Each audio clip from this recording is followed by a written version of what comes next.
সেখানে মিলিত হয় সর্বদেবগণ। হরে কৃষ্ণ। যেখানে নাম সংকীর্তন হয় সেখানে শুধু মানুষ নয়, সমস্ত দেবগণের আগমন ঘটে। তাই এই অনুষ্ঠানকে বলা হয় মহতী অনুষ্ঠান। কলিকালের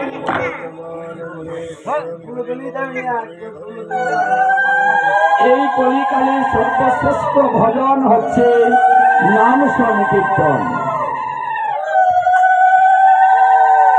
এই নাম সংকীর্তন হচ্ছে যুগ ধর্ম। চারটা যুগে আলাদা আলাদা ধর্ম পদ্ধতি, নামের পদ্ধতি ভিন্ন ভিন্ন। আমরা যেহেতু কলিকালে জন্ম নিয়েছি, আমরা কঠিন কোনো কিছু করতে পারি না, তাই এটাকে সহজ করা হলো। কলিযুগে ধর্ম হয় নাম সংকীর্তন, চারি যুগে চারি ধর্ম জীবেরই কারণ। এতএব কলিতে নাহি তপযজ্ঞ, যেজন ভজে কৃষ্ণ তার মহাভাগ্য। যারা কৃষ্ণ ভজন করে তারা মহাভাগ্যবান, মহাভাগ্যবতী হয়। কারণ নাম যজ্ঞে হয় কৃষ্ণ আরাধন, সর্বদেবতার হয় আগমন। এই নাম যজ্ঞের মধ্যে আমাদের কৃষ্ণ আরাধন হয়ে থাকে। আমাদের সাধ্য তত্ত্ব সাধন তত্ত্ব যে কিছু সকল হরিনাম করিলে মিলিবে সকল। মানে আমরা যা কিছু চাই এই সমস্ত কিছু একমাত্র হরিনাম করিলেই পাওয়া যায়, অন্য কোনো নামের কোনো প্রয়োজন নাই। এই জন্য এই নামটাকে বলা হয় সর্বশ্রেষ্ঠ। কারণ এমন একটা নাম যে নাম ভিন্ন অন্য কিছু করার প্রয়োজন হয় না, এক নামের ভিতরে সব আছে।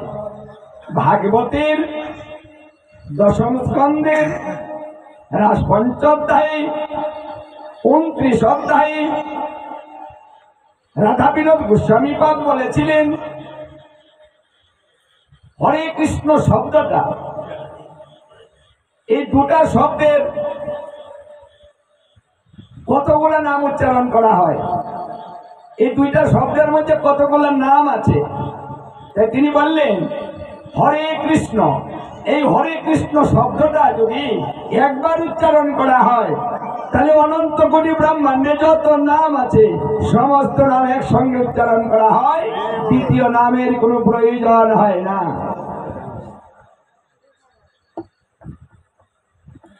তাহলে আমরা স্বল্প ব্যয়ে আমরা কিছু চাই, বিনা পরিশ্রমে আমরা কিছু চাই, আমরা কষ্টবিহীন ধর্ম করতে চাই।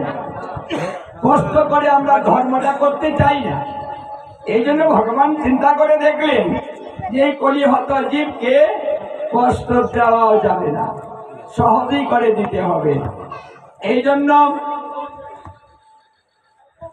কলিকালের ধর্ম হচ্ছে ভাগবতীয় ধর্ম, মানে সার। ভাগবতকে বলা হয় নিগুম তত্ত্ব, 60 লক্ষ শ্লোকের সার তত্ত্ব শ্রীমদ ভাগবত। আমরা কলিজি এত গ্রন্থাদি পড়তে পারবো না, এত শ্লোক শিখতে পারবো না, এত সময় দিতে পারবো না। যার জন্য তিনি কি করলেন, 60 লক্ষ শ্লোককে মন্থন করলেন। এই 60 লক্ষ শ্লোককে মন্থন করে মাত্র 18,000 শ্লোক বানালেন। 335টি অধ্যায়, দ্বাদশ স্কন্ধে শ্রীমদ ভাগবত সার তত্ত্বটুকু শুধু আমাদেরকে দিলেন যে তোমরা তো বেশি কিছু পারবে না, তাই তোমাদেরকে সহজ করে দিলাম, এই সারটা শুধু নাও। এই জন্য ভাগবতকে বলা হয় নিঘুম কল্পতরুর গলিতন ফল। নিঘুম, যে তত্ত্বটা মুনি ঋষিরা পর্যন্ত জানতো না, ধ্যানের দ্বারাতেও এই তত্ত্ব কেউ জানতে পারেনি। এটা এত গোপন তত্ত্ব ছিল। আর সেই তত্ত্বটাকে আবার প্রকাশ করে দিলেন। কেন দিলেন? আমাদেরকে ভালোবেসে দিলেন।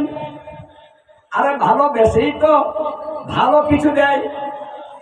তাহলে দেখা যায় কি যে তিনি আমাদেরকে এত ভালোবাসেন, যত সুযোগ সুবিধা, এই সমস্ত সুযোগ সুবিধা আমাদেরকে দিয়ে দিলেন। আবার তিনি বলেও দিলেন যে আমি নামের মধ্যে যে শক্তি অর্পণ করেছি, আমি কোনো কালে, কোনো মনন্তরে, কোনো কল্পে, কোনো যুগে আমি আমার নামের মধ্যে এত শক্তি অর্পণ করিনি।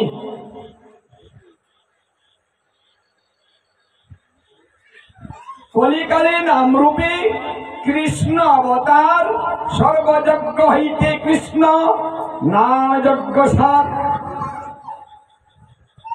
কলিকালে তিনি নামরূপে অবতার গ্রহণ করলেন, আরেকটু সহজ করে দিলেন।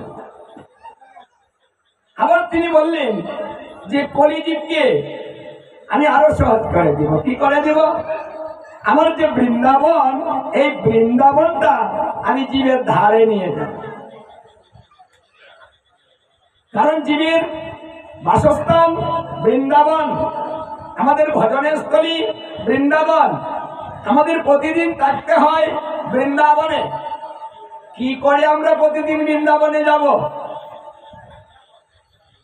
তাই তিনি চিন্তা করে দেখলেন ওরা তো আসতে পারবে না, আমি বৃন্দাবন নিয়ে চলে যাই। তাই তো তিনি বৃন্দাবন নিয়ে চলে এলেন, যেখানে হবে নাম সংকীর্তন, যেখানে হবে গীতা ভাগবত অধ্যয়ন, যেখানে হবে সাধুগুরু বৈষ্ণবের আগমন, সেখানেই হবে আমার নববৃন্দাবন।